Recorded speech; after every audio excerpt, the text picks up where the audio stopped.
बचपन की दोस्ती, दोस्त की बीवी से अवैध संबंध और फिर एक कत्ल। चलती ट्रेन में एक लाश का बरामद होना, बिल्कुल एकदम क्राइम पेट्रोल की तरह। न मरने वाले क्या पता, न मारने वाले क्या पता, बिल्कुल एकदम फिल्मी स्टाइल में। और जब घटना का खुलासा हुआ तो सब लोग चौंक गए। आदाब, नमस्कार, गुड इवनिंग, सत श्री अकाल। आप सभी लोग का स्वागत है क्राइम की कथा के इस चैनल पे। उम्मीद करता हूँ आप सभी लोग खुशहाल होंगे।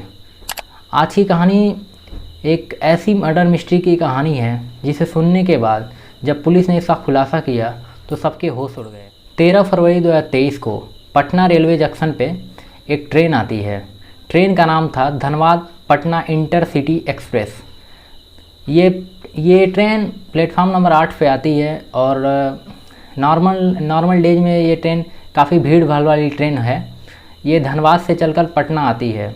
पटना आने के बाद यहाँ पे सारे यात्री उतर जाते हैं। नॉर्मल से डे में जैसे लास्ट वही स्टॉपेज था पटना, तो जितने भी यात्री सफ़र कर रहे थे वो एक एक करके सभी लोग उतर जाते हैं। और इसी में एक जनरल डिब्बे में एक बहुत बड़ा सा बॉक्स रहता है जो कि वैसे ही पड़ा रहता है, काफ़ी देर से पड़ा हुआ रहता है। कूली आते हैं और देखते हैं कि ये बॉक्स काफ़ी देर से पड़ा हुआ है और सभी यात्री भी उतर चुके हैं। कोई भी इस बॉक्स को लेकर नहीं गया था। कूली जो भी 3-4-5 कूली आए थे उन लोग को ऐसा लग रहा था कि शायद ये बॉक्स कोई भूल के चला गया है। जिसके बाद वो जीआरपी को फ़ोन करते हैं।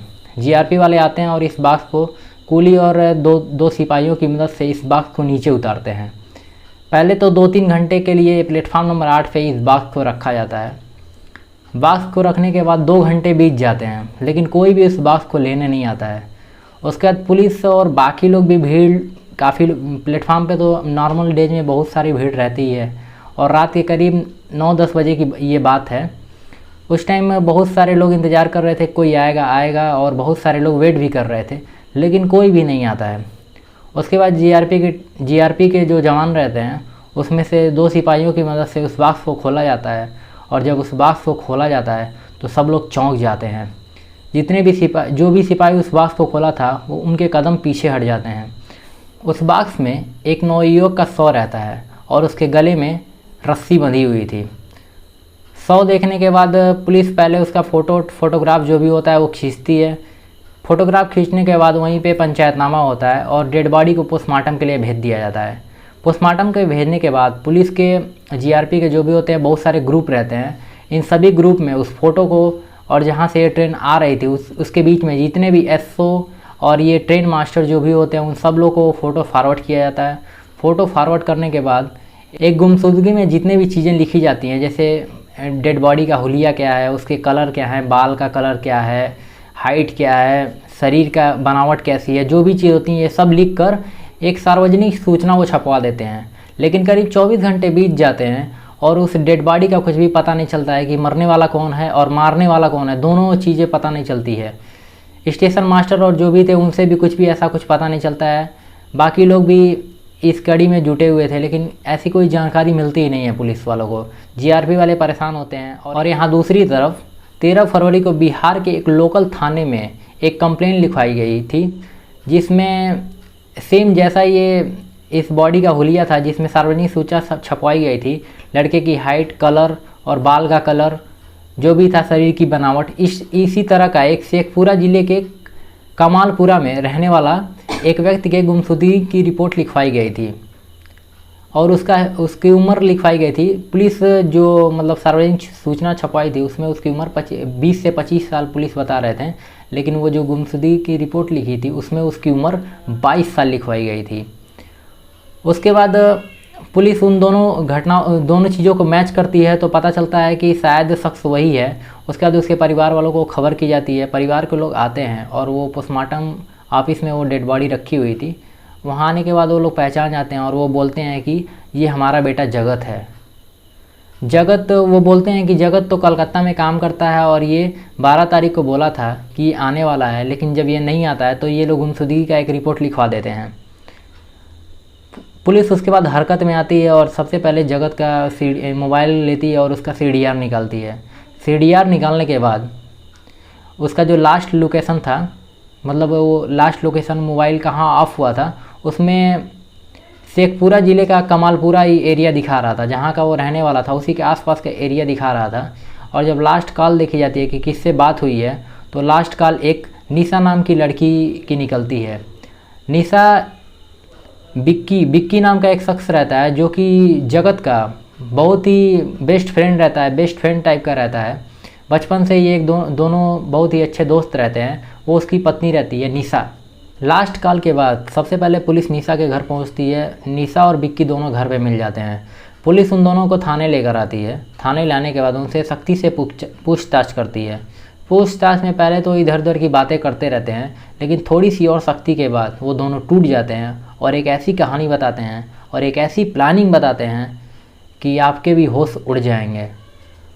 पूरी कहानी को मैं आपके सामने सिलसिलेवार तरीके से सामने रखूँगा। होता ये है कि बिक्की की शादी, ये दूसरी शादी थी। बिक्की की पहले भी एक शादी हो चुकी थी और उसकी पत्नी उसके किसी और से अवैध संबंध हो गए थे, जिसकी वजह से वो बिक्की को छोड़कर किसी और के साथ भाग गई थी। लेकिन इसकी दूसरी पत्नी, जिसका नाम निशा था, वो बिक्की के साथ अभी रह रही थी। बिक्की और जगत बचपन से ही दोस्त थे। बीते कुछ महीनों में होता है ऐसा है कि बिक्की और जगत दोनों एक साथ पहले दिल्ली में काम करते थे और बाद में ये दोनों कोलकाता में एक साथ काम करने लगते हैं। कोलकाता में काम करने के दौरान जब दोनों घर आते थे तो जगत का बिक्की के घर आना जाना लगा रहता था। और ये बिक्की का नंबर भी, बचपन का दोस्त था तो उसका नंबर भी मामूली सी बात है उसके पास रहेगा ही। एक दिन बिक्की जब मार्केट में कुछ सामान लेने गया था तो उस टाइम जगत उसको फ़ोन करता है, लेकिन बिक्की घर पे रहता नहीं है। इसके बाद उसकी वाइफ, जिसका नाम निशा था, वो उसका फ़ोन उठाती है और उसके बाद पहली बार उन दोनों की बातचीत शुरू हो जाती है। हालांकि वो जगत बिक्की के घर आया जाया करता था और लेकिन कभी इन दोनों की फ़ोन पे बात नहीं हुई थी। और पहली बार जब फ़ोन पे बात होती है तो ये बात लंबी चली जाती है और ये बात कब इन दोनों के प्यार में बदल जाता है और इन दोनों के कब अवैध संबंध हो जाते हैं, ये बिक्की को भी पता नहीं होता है। लेकिन बिक्की जो होता है, ये जब दिल्ली में रहता था और जब कोलकाता में भी रहता था तो आसपास के लोगों को अपने बहुत खुश करके रखता था। जैसे मोहल्ले वाले लोग हो गए, वहाँ से जब भी आता था तो उन लोग के लिए सस्ती चीज़ें, जो दिल्ली के चोर मार्केट में और भी जगह कलकत्ता में सस्ती जो फुटपाथ पे चीज़ें मिलती थी, वो उन लोगों के लिए लाया करता था, ताकि ये इसके घर पे क्या हो रहा है और जो भी चीज़ें हो रहा है इसकी खबर ये लोग देते रहें। इसी बीच जब जगत और निशा का दोस्ती हो गया तो जब जगत और बिक्की एक साथ अभी कोलकाता में काम कर रहे थे, साल भर से ऐसा हो रहा था, जब बिक्की घर पे नहीं रहता था तो निशा जगत को फ़ोन कर देती थी और बोलती थी बिक्की घर पे नहीं है, तुम आ जाओ। ऐसा जब भी वो बोलती थी तो तुरंत जगत वहाँ से भागा कलकत्ता से उसके गांव कमलपुरा आ जाता था। ये सिलसिला चलता ही रहता था। लेकिन बिक्की के आसपास के पड़ोसी उसके चाहने वाले थे। एक शख्स 4 फरवरी 2023 को बिक्की के पास कॉल करता है और बोलता है कि तुम्हारा दोस्त जगत कल 10 बजे दिन में घर आया था और रात में 12 बजे गया है। ये सुनने के बाद बिक्की के होश उड़ जाते हैं। बिक्की तुरंत उसी दिन ट्रेन पकड़ के अपने गांव वापस आ जाता है। वापस आने के बाद पहले तो निशा सरप्राइज हो जाती है कि बिक्की बिना बताए घर कैसे आ गए। वो उसके बाद घर आने के बाद निशा से इधर उधर की पहले बातें करता रहता है, जो भी उसको बातें करना था। बातें करने के बाद वो लास्ट में पॉइंट पे आता है और बोलता है कि क्या 4 फरवरी को जगत अपने घर आया था। पहले तो निशा घबरा जाती है। घबराने के बाद वो बोलती है कि नहीं वो तो नहीं आता है, आप जब रहते हैं तभी वो साथ आते हैं। ऐसा करके वो उसको टालना चाहती है। लेकिन उसके बाद बिक्की के पास उसके पास जवाब तैयार था पहले से ही। वो बोलता है कि जगत उस दिन घर पे आया था, वो इस कलर के जूते पहने थे उसने, वो इस गाड़ी से आया था, उसने इस कलर के शर्ट पहने थे। जब ये सभी निशा सुनती है तो निशा अब हैरान हो जाती है। वो बोलती है कि इतनी सारी बातें, वो अपने मन में सोचती है कि इतनी सारी बातें बिक्की को पता है, इसका मतलब इनको हमारे बारे में सब कुछ पता है। उसके बाद वो बोलती है कि हाँ, वो उस दिन अपने घर पे आया था और मेरे और उसके अवैध संबंध हैं। जब बिक्की ये सुनता है तो वो अपना गुस्सा, अपना टेम्पर नहीं खोता है और शांति से उससे पूछता है कि तुम्हारे पास मैं 2 ऑप्शन रखता हूँ, क्या तुम जगत के साथ रहना चाहती हो या तुम मेरे साथ रहना चाहती हो। ये दोनों ऑप्शन सुनने के बाद निशा बोलती है कि मैं आपके साथ रहना चाहती हूँ, मैं उसके साथ नहीं रह सकती हूँ, उसके और मेरे केवल संबंध हैं, लेकिन मैं उसके साथ उसके घर पे नहीं रह सकती हूँ। जिसके बाद बिक्की बोलता है कि तब फिर हम दोनों को मिलके जगत को रास्ते से हटाना पड़ेगा, और क्योंकि उसने मेरी दोस्ती पे दगा किया है, दोस्ती का दगा किया है, उसने मेरे पीठ पे खंजर घोंपा है। उसको पता था कि मेरी एक पत्नी किसी और के साथ चली गई है, उसके बाद वो मेरी दूसरी पत्नी यानी कि तुम्हारे साथ ऐसा अवैध संबंध रख रहा था। उसने मेरी पीठ पे छुरा घोंपा है, मैं उसे ज़िंदा नहीं छोड़ूंगा और तुमको उसको मारने में मेरा साथ देना होगा। वो बोलती है मैं तुम्हारी किस तरह से मदद कर सकती हूँ, आपकी जिस तरह से भी मदद कर सकती हूँ मैं करूँगी।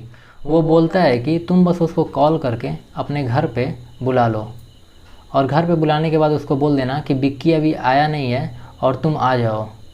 होता भी ऐसा ही है। 11 तारीख को निशा जगत को फ़ोन करती है और बोलती है कि बिक्की घर पे आने वाले हैं, अभी नहीं आएंगे, अभी 1 हफ्ते में आएंगे और तुम घर पे आ जाओ। इतना सुनने के बाद जगत के मुंह में जैसे लार टपकने लगता है।